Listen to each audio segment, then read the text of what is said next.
Late August 1945, somewhere in Bavaria, a Soviet liaison officer leaned back in his chair at the officers' mess and watched General George S. Patton walk past. The Russian smirked at his comrade and muttered in passable English, "The cowboy general thinks he can tell us what to do now. The Americans, they have their machines, but they do not understand power. They do not understand history. They will go home and sleep while we reshape Europe." He laughed, a low, dismissive sound that carried just far enough. To him, Patton was a relic, a man with tanks but no vision, a soldier who did not grasp the new world being born in the rubble. A dinosaur in dress uniform.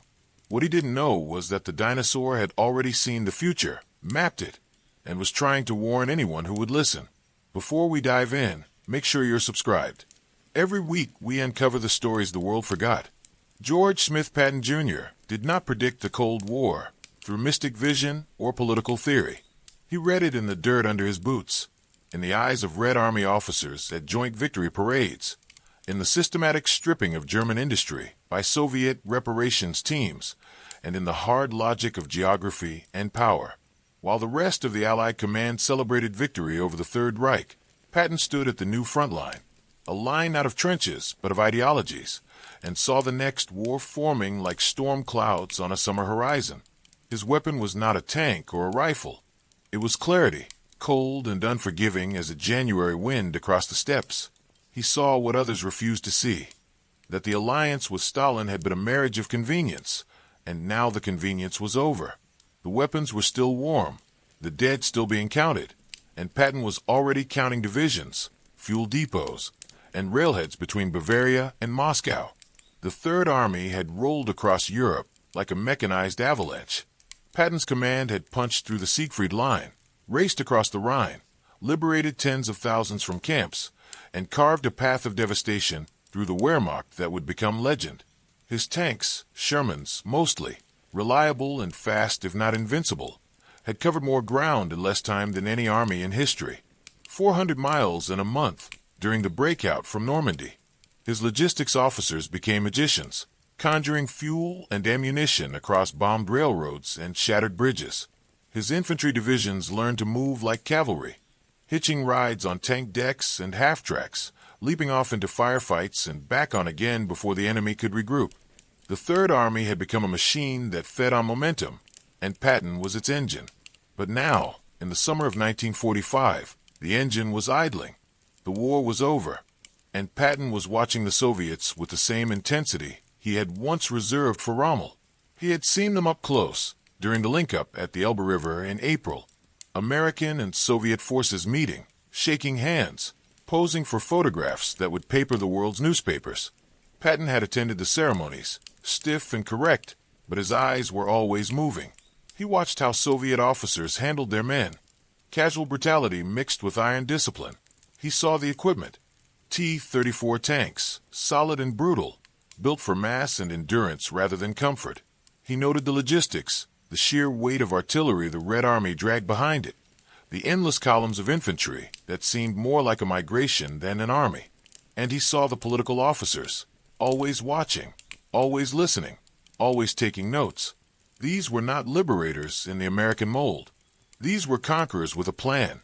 By May, with Germany surrendered and the bunkers of Berlin still smoking, Patton was already speaking out, in staff meetings, in cables to Eisenhower, in private conversations with anyone who would listen. He made his case. The Soviet Union was not an ally. It was the next enemy. Stalin had no intention of withdrawing from Eastern Europe. The Red Army was not demobilizing. It was consolidating. Every day the Western Allies waited. The Soviets dug in deeper, seized more infrastructure, moved more political operatives into position. Czechoslovakia, Poland, Hungary, Romania. These were not being liberated. They were being annexed. And if the West did not act, did not draw a line and hold it, then the war they had just won would be the prelude to something worse. His solution was characteristically blunt. Keep the Third Army in position, rearmed and resupplied, ready to roll east if necessary. Do not dismantle the greatest military force ever assembled. Do not send the boys home just yet. And if Stalin refused to negotiate in good faith, If the Soviets refused to honor the promises made at Yalta and Potsdam, then hit them. Hit them hard. Hit them fast, before they could consolidate. Use the German POWs if necessary. Rearm Wehrmacht units and point them east as auxiliaries. The Germans knew how to fight the Russians. The Western Allies had the air power, the logistics, the atomic bomb. Strike now, Patton argued, and you end the Soviet threat before it metastasizes. Wait, and you face decades of twilight struggle, proxy wars, and the constant threat of annihilation. It was insane. It was unthinkable. And it was exactly what George Patton believed needed to happen. The reaction was immediate and savage. Eisenhower, Patton's superior and the Supreme Allied Commander, was exhausted and focused on demobilization. The American public wanted their sons home. The British were bankrupt and bleeding out their empire. The Soviets were, on paper, still allies, and the ink on the surrender documents was barely dry. To even suggest offensive action against the USSR was to invite accusations of madness, warmongering, or worse. Patton's comments to the press, always colorful, often inflammatory, began to include thinly veiled warnings about the Soviets. He compared the Red Army's political officers to the SS. He suggested, more than once, that the wrong enemy had been defeated.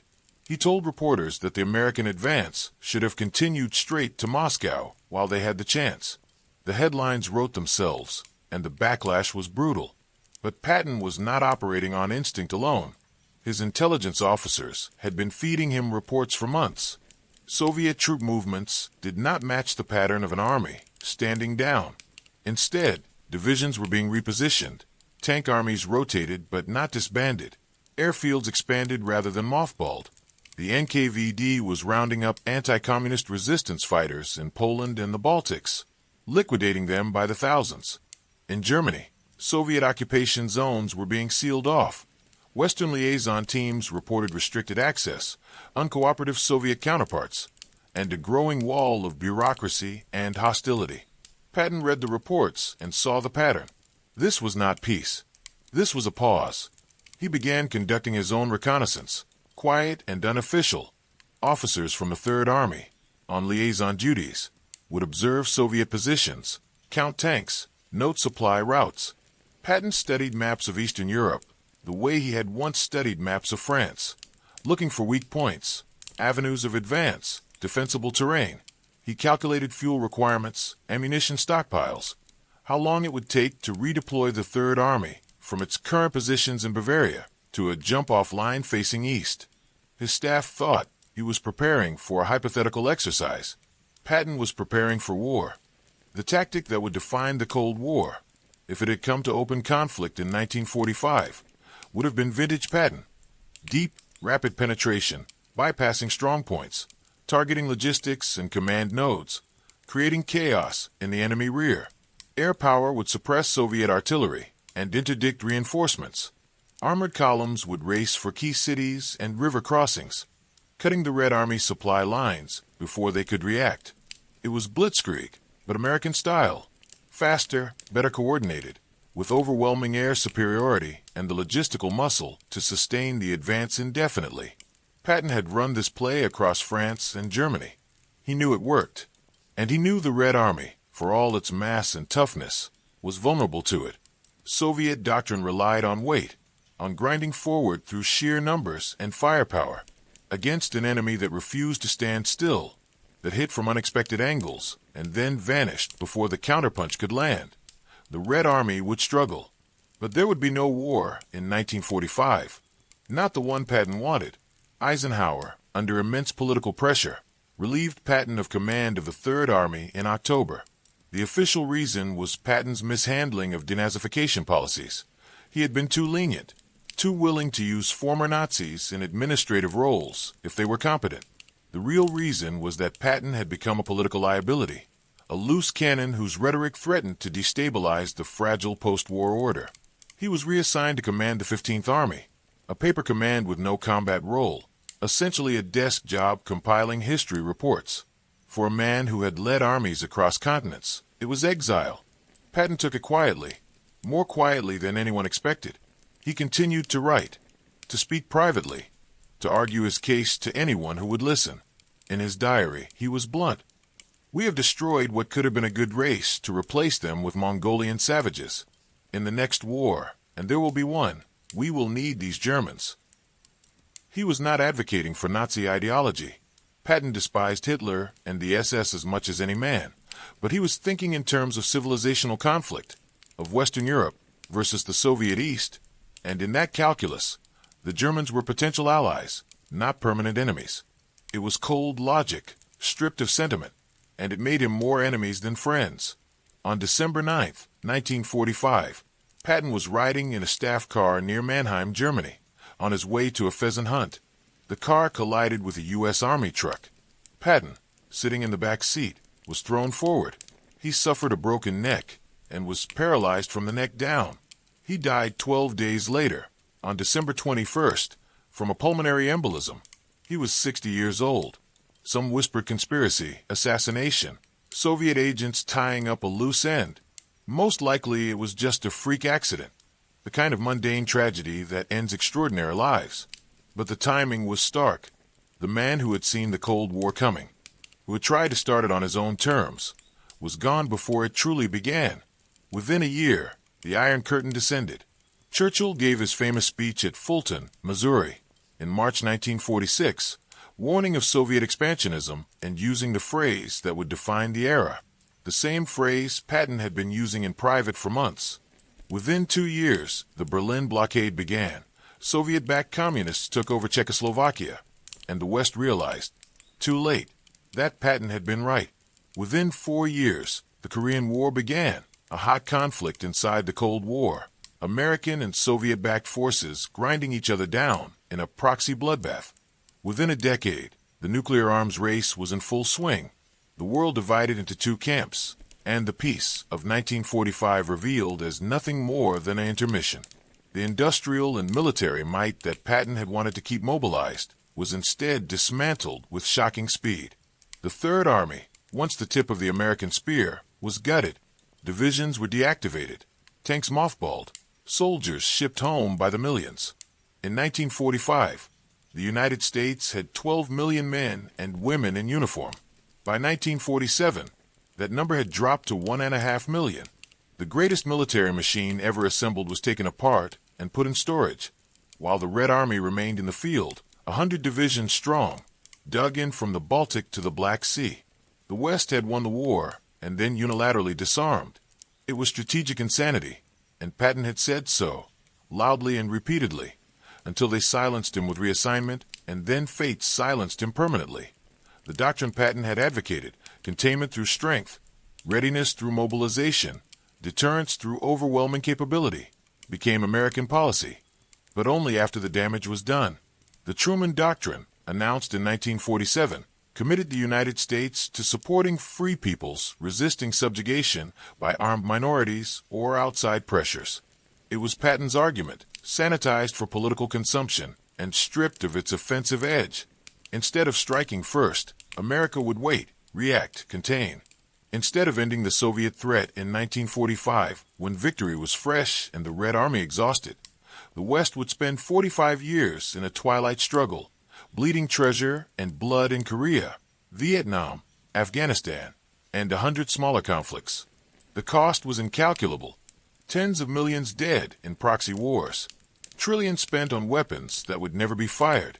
Entire generations growing up under the shadow of nuclear annihilation. And all of it, Patton would have said, avoidable if anyone had listened in the summer of 1945. But Patton's prediction was not just strategic. It was tactical and personal. He understood the Red Army not as an abstract threat, but as a real enemy with real vulnerabilities. His intelligence officers had compiled detailed assessments. Soviet tanks were robust but crude, with poor optics and limited crew comfort that degraded performance on long operations. Soviet logistics were a nightmare. The Red Army moved on railroads and horse-drawn carts, vulnerable to air interdiction and rapid maneuver. Soviet command and control was rigid, dependent on radio communications that could be jammed or intercepted. Soviet infantry, while tough and enduring, lacked the initiative and combined arms integration of American forces.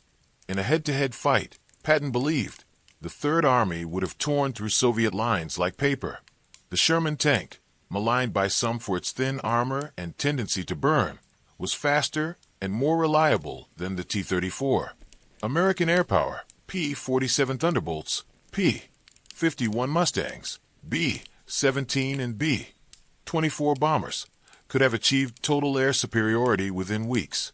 American artillery, coordinated by radio and forward observers in Piper Cubs, could mass fires faster and more accurately than any Soviet battery. The gap in quality was enormous. The gap in logistics was insurmountable, and Patton knew it. One particular vignette haunted his staff meetings in those final months. In late April 1945, during the Elba link-up, a Soviet tank commander had openly boasted to an American liaison officer about the Red Army's march to Berlin, the grinding house-to-house fighting, the sheer weight of metal and men that had crushed the Wehrmacht.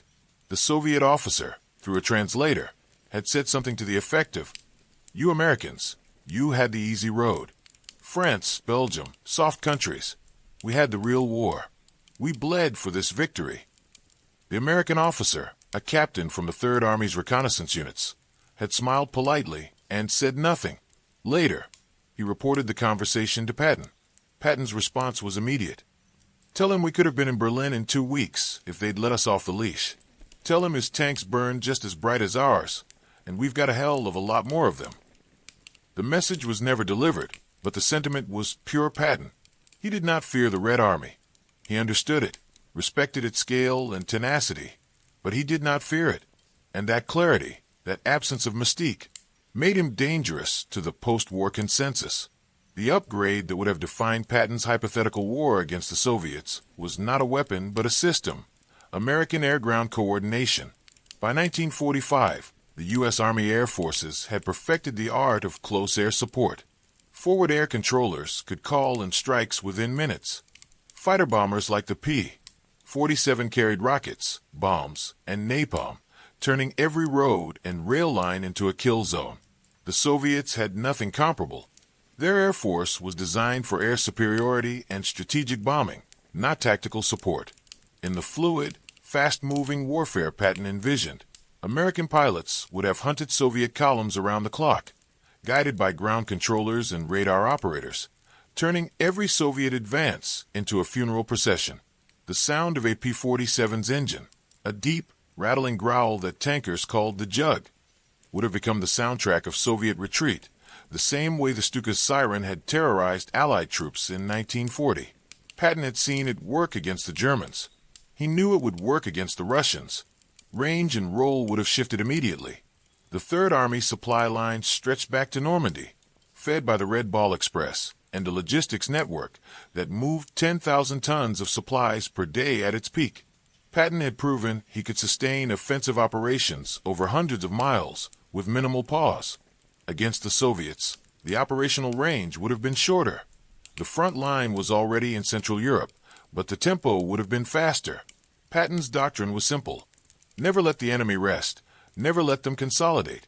Keep them reacting until they collapse. His tank columns would bypass Soviet strongpoints, leaving infantry to mop up, and drive for operational objectives: airfields, supply depots, rail junctions, headquarters. The goal was not to destroy every Soviet unit, but to paralyze the Red Army's ability to function as a coherent force. Cut off their fuel, isolate their commands, and watch them wither. It was the same strategy that had worked in France, amplified by the industrial and logistical advantages America possessed in 1945. The enemy's perspective, had the war happened, would have shifted from confidence to confusion to terror. Soviet commanders, veterans of Stalingrad and Kursk, would have expected a grinding, attritional fight, the kind of war they knew how to win. Instead, they would have faced an enemy that refused to stand still, that appeared in their rear as often as their front, that coordinated air and ground attacks with a precision they could not match. Captured Soviet documents from later Cold War conflicts reveal a consistent theme: fear of American mobility and air power. In Korea, Chinese and North Korean forces went to extraordinary lengths to avoid daylight movement because of American air superiority. In Vietnam, the Viet Cong and NVA operated at night and in dense terrain for the same reason. The Red Army of 1945, exposed on the open plains of Central Europe, would have been slaughtered, and they knew it.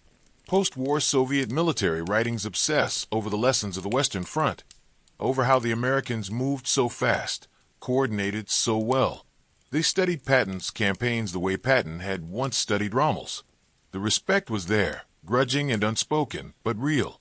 The industrial avalanche that Patton wanted to unleash was already in motion. It just needed direction. In 1945, American factories were producing aircraft at a rate of 1 every 5 minutes. Tank production was slightly slower, but still staggering, thousands per month. Ammunition production was measured in billions of rounds. The United States had the atomic bomb, a weapon the Soviets would not possess until 1949.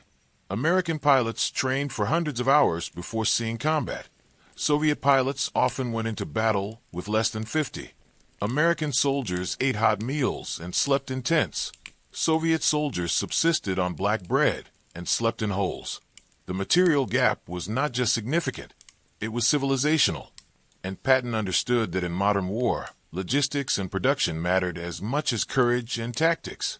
The Soviets could replace losses in manpower, they always had, but they could not replace the infrastructure, the fuel, the precision machinery that kept a modern army in the field. America could. America was doing it already, and the war in the Pacific was still ongoing. The capacity was there. The will was not. The final boss that Patton never got to face was not a weapon system, but a political reality. Stalin himself. Stalin was not Hitler. He was patient, calculating, willing to wait decades for victory if necessary. He understood that the West was war-weary, that democracies demobilized after conflicts. That time was on his side.